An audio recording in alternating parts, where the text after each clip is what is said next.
Vamos a ver, entonces continuamos con el tercer y último del temario, que son trastornos de la conducción, tanto a nivel intraventricular, los famosos bloqueos de rama, así como los bloqueos a nivel auriculoventricular. Muy bien, vamos a ver. Entonces, los bloqueos intraventriculares. Tenemos el bloqueo de rama derecha. Entonces, ¿cuáles son sus criterios? En V1, miren la famosa R, S y R', también llamado orejitas de Mickey Mouse, ¿correcto? En V1 y en V2, miren, R, S, R'. Y en B5, B6, generalmente un patrón RS casi igual. Tanto, es decir, lo normal en V5 y V6, la S debe ser grande o pequeña. Pequeña. Entonces, acá en el bloqueo de rama derecha, casi la S es del mismo tamaño o un poquito menos, pero de hecho más grande que la normal. Entonces, este patrón, sobre todo en V1, V2, de imagen de RS, R', tanto en B1 como en B2, y RS en B5, B6, me dicen que es bloqueo de rama derecha. Entonces, ¿cuáles son los criterios? Vamos a anotarlos. Entonces, bloqueo de rama derecha. Entonces, en V1 y V2 tengo que tener este patrón. R, S mayúscula, porque y R'. Ese es en V1 y en V2. Y en V5 y V6, casi R, S. RS. ¿Correcto? Entonces, eso sería en los bloqueos. Puede haber una Q pequeñita ahí como la ven, pero la idea es que RS casi son del mismo tamaño, o una S más profunda. Si el QRS es mayor que 0,12 segundos, será un bloqueo completo de rama derecha de las de His, así se copia. Si el QRS es menor de 0,12 segundos, entonces estaremos frente a un bloqueo incompleto de rama derecha de las de His. ¿Correcto? Muy bien. Entonces, pero todo sale de acá. Muy bien, chicos, vamos a ver. Viene el estímulo. La rama derecha está bloqueada. Viene la rama izquierda. Muy bien. El primer vector, el vector 1, se va a despolarizar normal. El vector 2, si está bloqueada la rama derecha, ¿quién creen que se despolarizará?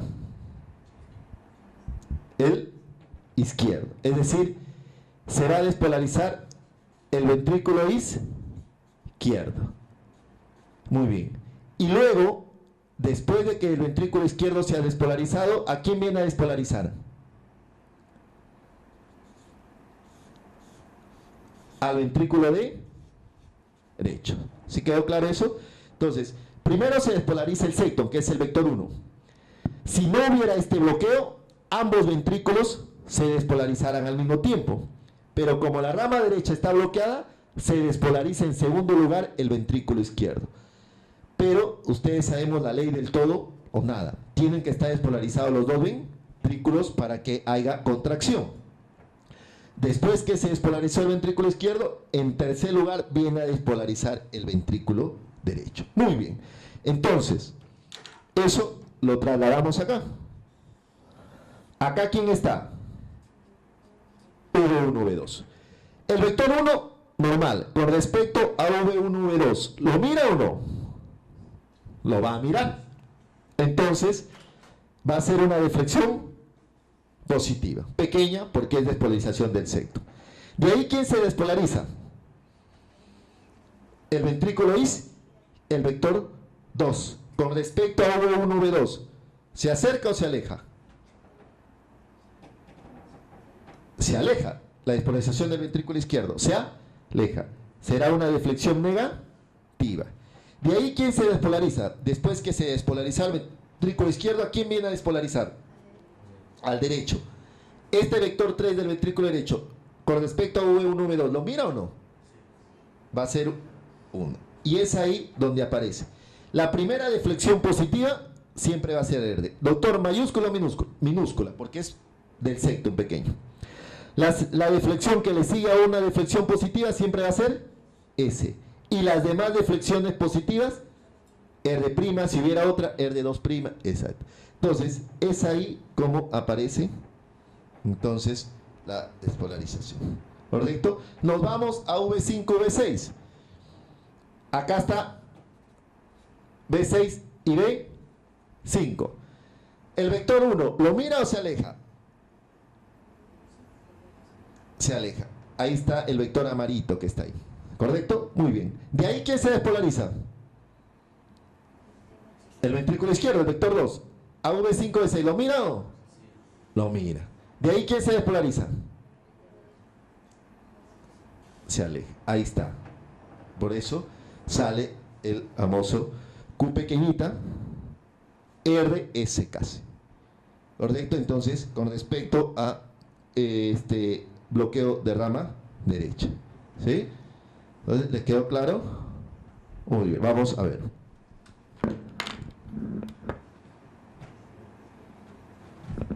Entonces, ahora ya saben por qué. ¿Ya les quedó claro? ¿Sí? Sobre el bloqueo de rama derecha. Muy bien. Vamos a ver bloqueo de rama. A veces, miren, este es un ejemplo de electrocardiograma, bloqueo de rama derecha, donde miren, en V1, R minúscula, S y R'. ¿Sí? Muy bien. En V5, V6, miren, la S más profunda que la normal. ¿Y por qué en D1 también? Porque D1 es equivalente a, D1 a B es equivalente a B5, B6. ¿Correcto? Muy bien. Seguimos. Entonces, bloqueo completo en rama derecha. Acuérdense, son anchos, más de 0,2 en todas las derivadas. Acuérdense, positivo en forma de M en V1, ya lo sabemos, en forma de M, o también dicen en de orejitas de Mickey Mouse. ST y T invertida en V1 y patrón RS en V5, V6. Esos son los criterios. Muy bien. Acuérdese, largo, mayor de 0,12, entonces ese sería un bloqueo completo de rama de derecha. Mayor de 0,12, es decir, mayor de 3 cuadraditos. Muy bien. Bloqueo de rama izquierda. Entonces, antes de proseguir, vamos para que siempre el aprendizaje comparativo es muy importante. Entonces, miren, normalmente V1, V2, ¿cómo es? RS, ¿sí? Muy bien. En V5, V6, Q, R y S, ¿sí? Eso debe estar aquí. Muy bien. Si yo encuentro, miren, este patrón,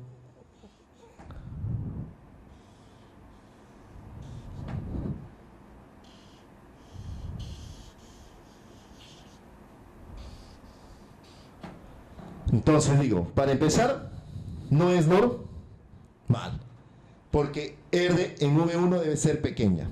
Entonces me enfrento con dos situaciones. Yo digo, estoy frente a una hipertrofia del ventrículo derecho o frente a un bloqueo. Porque si se dan cuenta, V5, V6, R es igual. Esta T negativa la van a tener ambos. Entonces, ¿qué lo va a diferenciar? Acá dos R's positivas. Acá solo una R alta.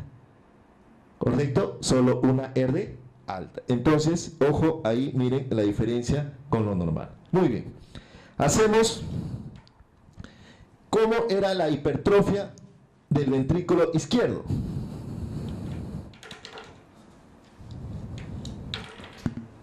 Acá vamos a ver V1, V2, V5, V6. Normal,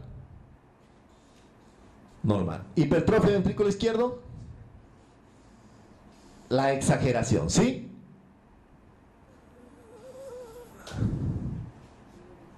La exageración, ¿sí? ¿Por qué? Porque si per se ya es grueso y está más grueso, la S va a ser más profunda y la R más alta, que sumados me dan un zócalo. Acá más ayuda cuando tiene esta forma, T negativas, ¿correcto? Si se dan cuenta hasta ahí, que miran, pero digo, es muy interesante analizar. Siempre va a haber T negativa opuesta a un R alto, ¿no? Miren, en la hipertrofia, la T negativa más me dice que es hipertrofia cuando es opuesto a la R alta. Acá T negativa cuando hay dos R alta. Acá T negativa en la hipertrofia, que lo vimos, los electros, cuando la R es bien alta. Entonces, ojo ahí. El bloqueo de rama izquierda, entonces, doctor, ¿cómo se diferenciaría de un normal y eso? Es simple. Se puede presentar así, una R pequeñita y es una S ancha mellada. O simplemente como una sola S ancha mellada. Y en la R, ahí sí, una R ancha mellada. Se amputa tanto Q como S. ¿Y por qué creen que no hay Q en el bloqueo de rama izquierda? ¿Por qué creen que no hay Q?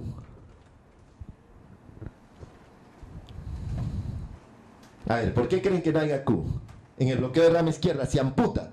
O sea, el bloqueo de rama izquierda es, miren, en V1 o puede haber una RDS pequeña, pero lo más característico es S ancha mellada, profunda mellada, miren. O sea, un patrón similar al normal, pero con la diferencia que es ancha mellada. Acá persiste la R casi, pero se amputa Q y S. ¿Por qué la amputación de la onda Q? La onda Q, ¿qué me traducía? Excepto. ¿Y quién despolariza el secto? La rama izquierda. Si está bloqueada, es ahí. Ojo ahí. ¿Correcto? Entonces, miren el patrón. Entonces, miren, ahorita vamos a ver estas imágenes para que no las olviden. Entonces, miren ahí los patrones. Muy bien. Entonces, si se dan cuenta, miren acá cómo vamos a ver una S ancha, mellada, y una R con amputación sobre todo de Q, R alta, mellada también, ancha. Ahí lo ven mejor, miren. Doctor, ese es D1, sí pues, porque D1 es equivalente a B5, B6. ¿Y en B5, B6 cómo está el bloqueo de rama? Ancha, mellada. Muy bien. En V1, miren, les dije, o se puede presentar como una R, ese es un electro de un paciente, una R pequeñita o S ancha mellada, o solo una S ancha mellada. Ahí está, miren, una S ancha. Y miren, allá B6. Una R solo alta ancha mellada. Muy bien. Entonces, el bloqueo completo a rama izquierda, y ahí vamos a ver los criterios, pero primero para que los vean. Muy bien. Seguimos entonces, vamos a ver. Muy bien. Entonces, ya como un resumen, entonces bloqueo completo a rama izquierda. Los QRS son anchos, más de 0,2 en todas las derivaciones, es decir, más de 0 o más de 3 cuadraditos. El eje desviado a la izquierda. No hay Q inicial, ¿en dónde? B5, B6, ABL y D1. ¿Por qué? Ya les dije, pues, ¿no? La Q generalmente es la despolarización del secto.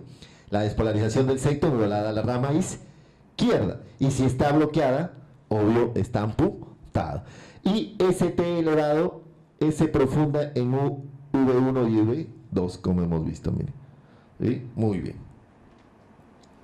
Hemibloqueo anterior izquierdo. Muy bien. Este es simple para que entiendan los dos hemibloqueos. Vamos acá. A ver, vamos a...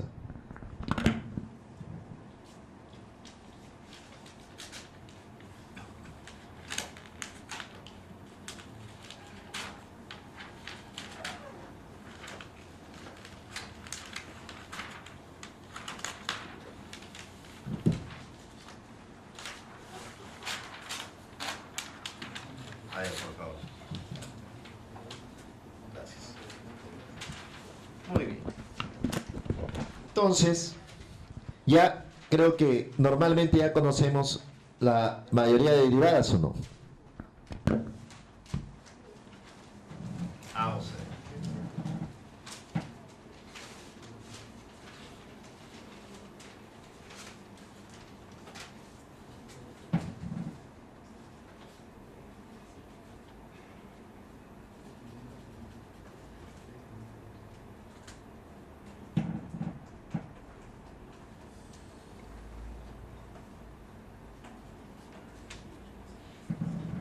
Muy bien.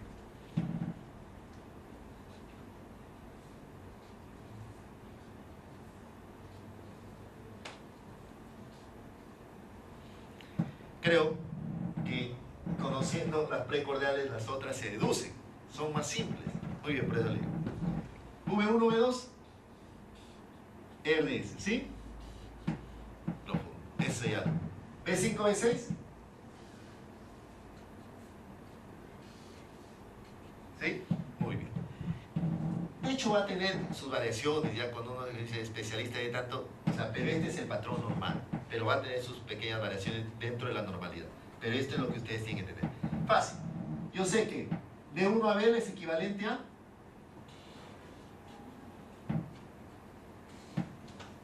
B5, B6, ¿o no? Muy bien.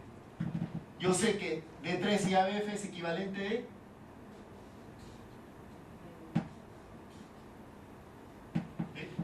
a verde no cuenta, o sea, a verde no nos interesa. Puede ser positivo, negativo, no cuenta. Muy bien. D2.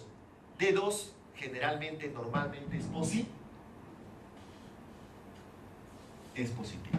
Generalmente es positivo. Entonces no lo digo. Muy bien. Entonces, los hemibloqueos anteriores, que puede ser, obvio, hablar de hemibloqueos, estamos hablando, para ubicarnos desde el punto de vista atómica, la rama anterioris izquierda, la rama posterioris izquierda. O bloqueos acá, o bloqueo ahí. Cuando es de rama izquierda, obvio que esa ahí. ¿Sí? Muy bien. Entonces, vamos a ver los criterios. ¿Qué dice el hemibloqueo anterior izquierdo? A ver, dice, eje a la izquierda, mayor que negativo 45. Es decir, el ángulo va a estar acá, ¿o no? El ángulo va a estar acá. ¿Sí? Muy bien. ¿Qué dice? S profunda en D2 de 3 a BF. S profunda en D2 a 3 a BF. Y R alta en D1 y AB. R alta. Muy bien, chicos. Entonces, entramos acá al juego. D1, D2, D3, ABF, ABF. Dice S profunda en D2, D3, ABF. Así aprendan. Que puede que esté acá tenga una R, ¿me entienden? Pero la clave es S profunda. Y en D1 a BL, R alta. Que pueda que tenga acá QS, L menos. Pero la clave es R alta. ¿Correcto? Y el ángulo negativo a la izquierda. Muy bien. Aquí mismo, mentalmente, D1, ¿hacia dónde está?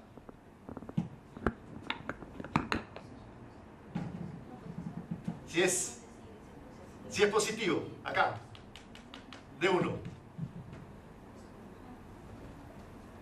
¿Positivo o no? ¿Sí? Perdón, eso es mentalmente, ya. ABF.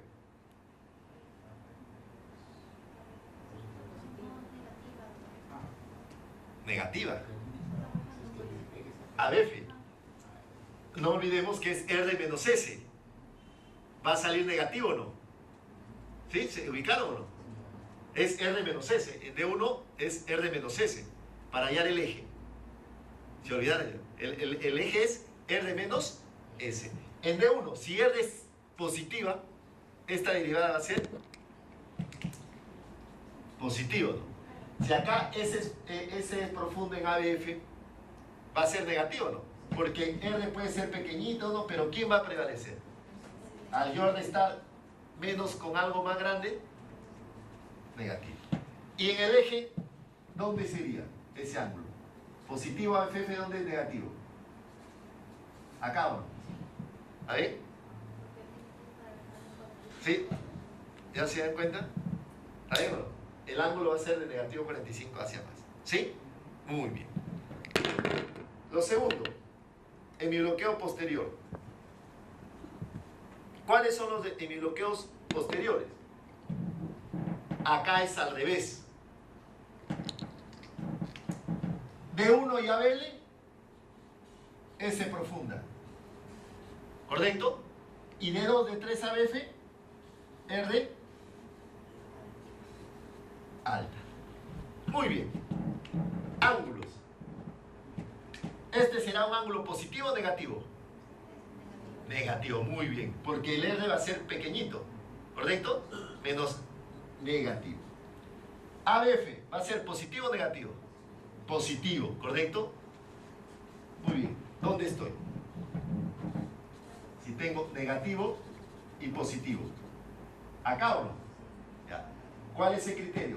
De 110 hacia más. Su ángulo. ¿Correcto? ¿Sí? Muy bien. Doctor, pero algo que a mí me ayude a decir que estoy frente a un hemibloqueo, le dejo un minuto, miren lo normal y miren acá para que usted diga, ya sé cómo detectar hemibloqueos. Ahí mírenlo bien. Mírenlo lo normal y mírenlo los hemibloqueos. Que yo al mismo coja un electro, este es un hemibloqueo. Puede ser un hemibloqueo, mientras yo lo uso.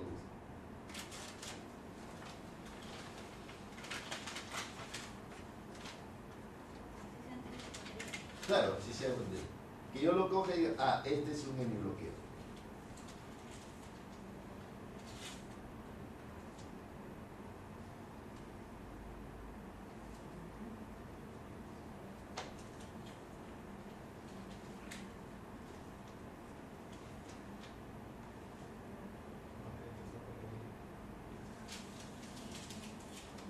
Que yo coja mi EKG y ahí mismo diga, puede ser un hemibloqueo.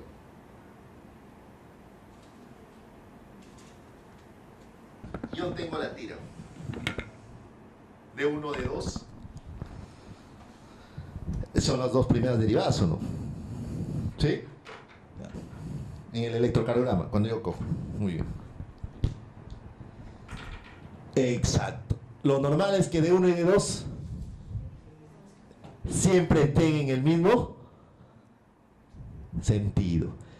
Sea en mi bloqueo anterior izquierdo o sea en mi bloqueo posterior izquierdo, opuestos. Si yo encuentro cuando veo justo D1, D2 opuestos, digo, puede ser. Entonces, ¿qué tengo que ver? Que si 2 está hacia abajo, también tiene que estar D3 y ABF. Y si D1, arriba. Y acá al revés. Cojan todos esos, lo van cogiendo, todos son hemibloqueos, los que están ahí, hemibloqueos. No, cojan, vean y para que vean. Muy bien. Entonces vamos a entrar a hablar del bloqueo auriculoventriculares. Muy bien. El bloqueo auriculoventricular de primer grado va a haber un enlentecimiento a nivel del nodo auriculoventricular. Ese enlentecimiento per se se da. Ya sabemos que hay un retraso fisiológico, entonces eso es normal.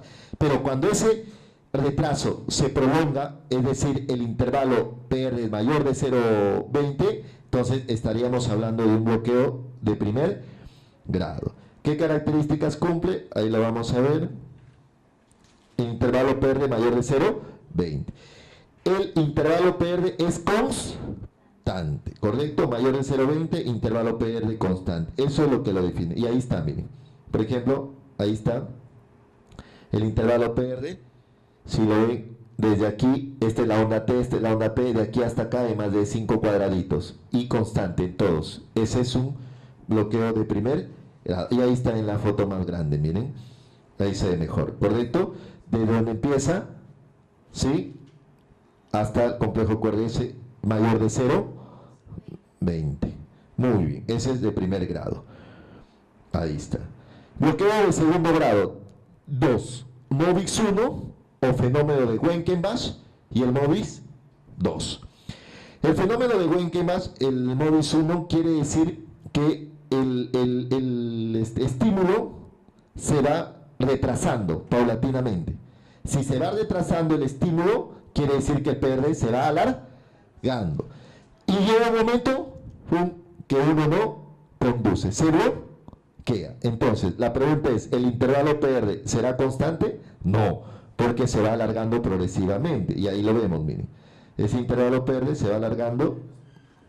Muy bien, acá lo vemos mejor. Miren, el intervalo PR acá, el intervalo PR se va alargando hasta que este no conduce. Ese es el de segundo grado tipo 1, Wenckebach. Muy bien. El bloqueo de segundo grado, MOVIX 2, es cuando aleatoriamente un latido no conduce. Puede ser después de 2, después de 3, después de 4, una no conduce. Y algo característico, el intervalo PR es constante, ¿correcto? Entonces vemos acá, miren, esta conduce y este no conduce. Entonces sería un bloqueo de segundo grado, MOVIX 2, 3, 1, porque de 3 latidos uno no conduce. Muy bien. Acá tenemos, este sería, si se dan cuenta, miren acá, este conduce, esta P no conduce, esta conduce, esta P no conduce. Este sería un bloqueo de segundo grado, MOVIX 2, 2, 1, porque de 2 latidos, este y este, uno no conduce. El PR constante, no lo olviden. Ahí está, mírenme. Este conduce, esta no conduce. Este conduce, esta no conduce. De segundo grado. El PR es constante. Es decir, de 2 latidos, esto es un bloqueo de segundo grado, MOVIX 2, 2, 1. ¿Por qué? Porque de 1 y 2 latidos, uno no conduce. Muy bien. Y el bloqueo de tercer grado existe una disociación aurículo-ventricular. ¿Qué quiere decir? Que las aurículas laten a su ritmo y los ventrículos a su ritmo. Muy bien. Aquí salen dos cosas. Si las aurículas laten a su ritmo y los ventrículos a su ritmo, ¿cuál será la frecuencia de las aurículas?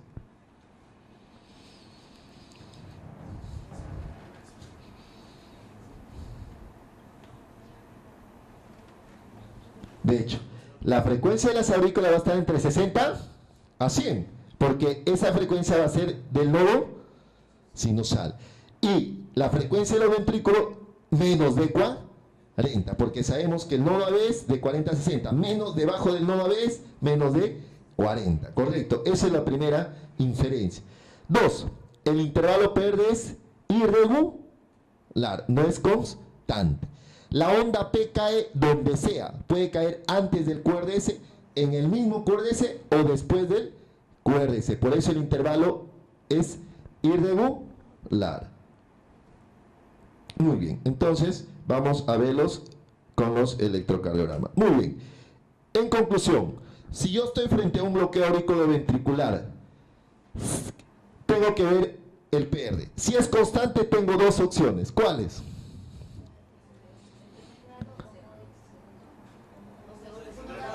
Muy bien.